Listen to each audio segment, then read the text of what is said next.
doon. Good morning. Morning. Pwede naman, Sir Grace. Tingnan natin yung seating.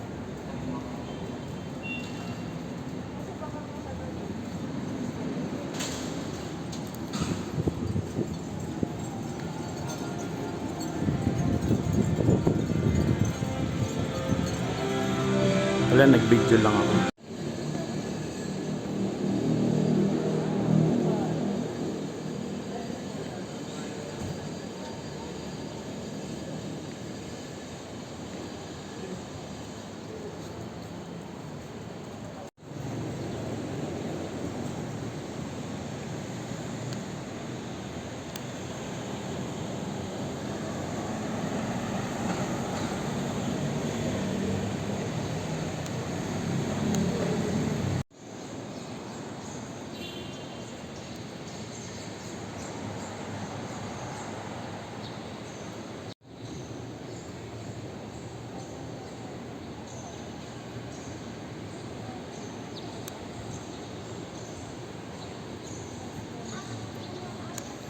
Nandiyan na daw sila.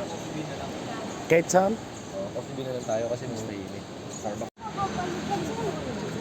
Sige, diretso lang.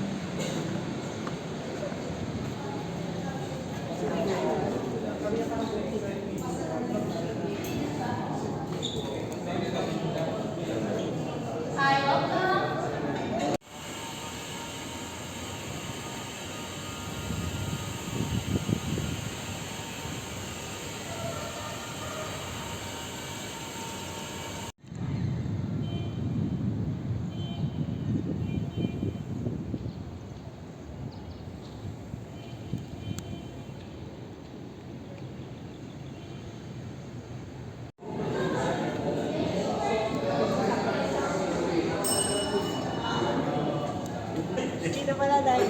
Yan o. Alam niya tayong ano, yung best construct, ano, yung... Ligoy. Ligoy. Ah, si baby. Si baby. Hello. Ano sa? Kape natin. Nga yung namatay sila, garo. Ayun. Kumaga yung alalahanin mo na di naman dapat. Kasi you have to be inclined you're the first to forgive. Kasi yun yung nakakalimutan ko everyday. Pagka matutulog kami, we don't have time for devotion. And parang na-realize ko na baka dahil doon, tatampo na sila. Kaya yung napaka-importante talaga na makapag-usap kayo ng asawa mo. You have to deep talks. You have this kind of Patuloy na pag-iingat at paggabay sa atin. Pero siguro sa akin, for the past week, medyo stress kasi ako sa work eh. Kasi super ganyan. So, parang ang struggles ko as a working mom, yung kasi mahirap eh, parang may babalance na nag-work ka, tapos nanay ka, sa sigasuhin mo pa na may asawa ko pa. Yung was ko sa ito. Asawa pa, alala ko mo pa asawa mo. Tapos bukod doon, syempre meron pang gawaing bahay. Na, so parang ang hirap i-manage yung time. So parang minsan mapapapanin, pero in God's ano naman, grace and yung ano niya is nakakayanan mo, di ba? Tapos siguro isa pa doon na naging thankful ako kasi parang whole week super stressful. Tapos parang yung kahapon na araw ko, parang super happy ko. Kasi nag-start na ano eh, na umattend ako ng farewell party ni Sebi. Napati ako na Kumbaga, nakapaloob na doon yung patience, yung pag-aalaga. Iba talaga mga nanay. Yun ang kaloob ng Panginoon sa inyo.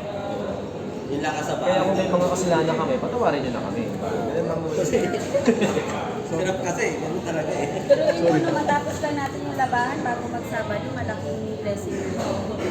Oo, may tinatawag sa ano yan eh. Yung kapag Tinitnan Hindi kasi sa ating sa aming mga lalaki, pagkatarik sa bayan, parang pagod tayo. Hindi tayo ano talaga eh. Lalo ka ng TV, laro-laro lang. Pagod ka kasi yun eh. Nasa ako, Iwala.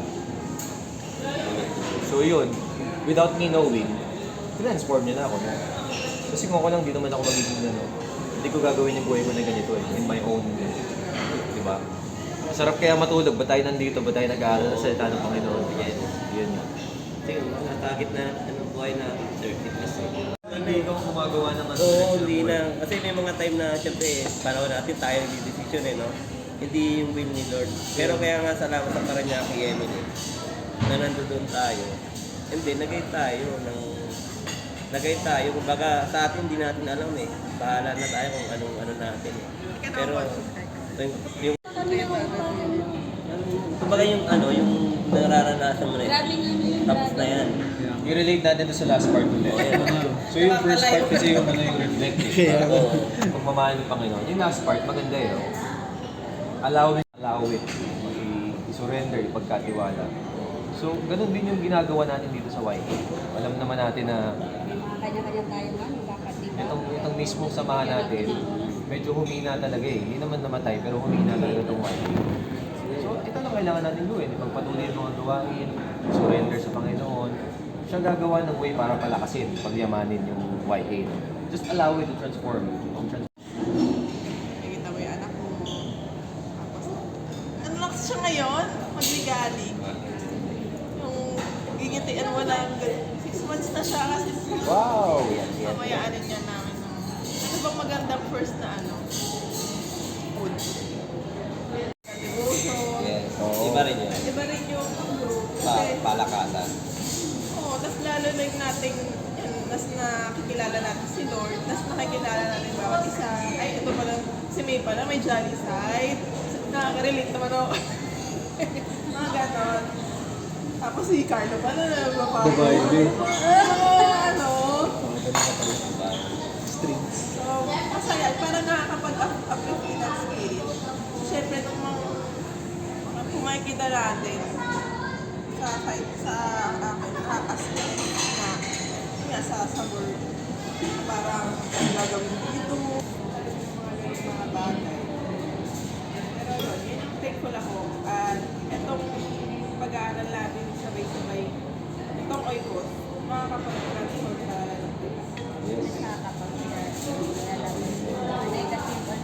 mga hinanaing natin. Hindi mo kasi nalabas yung mo.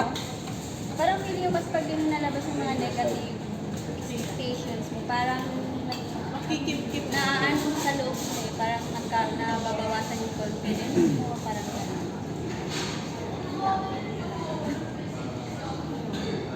So, kunyari yung mama ko may advice na tayo sa inyo. Iba talaga yung pagtutulungan. Sana May sabihan nga, hindi naman daw lahat ng answer praying natin nanggagaling sa sarili natin pa na pwedeng sa ibang tao.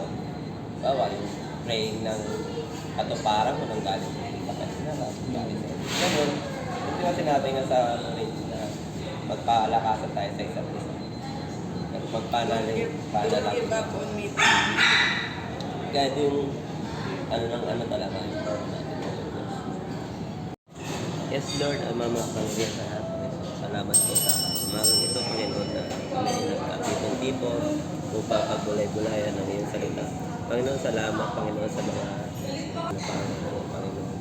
Naniniwala kami, Panginoon, na sa iyong gabay, Panginoon, ay may isa sa buhay namin ang mga aming natutunan, Panginoon. Panginoon, na sa mga di nakadalo ngayong bahay na to, bawat isa sa amin na maging masipag sa mga gawain para sa iyo, Panginoon.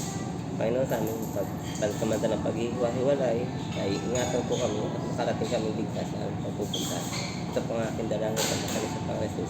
Amen. Thank you. Gusto na lalabas sa may mga bata, may mga gabi. Kasi yung taong namin dun eh. Nakikita kayo sa Sebi. Kaway.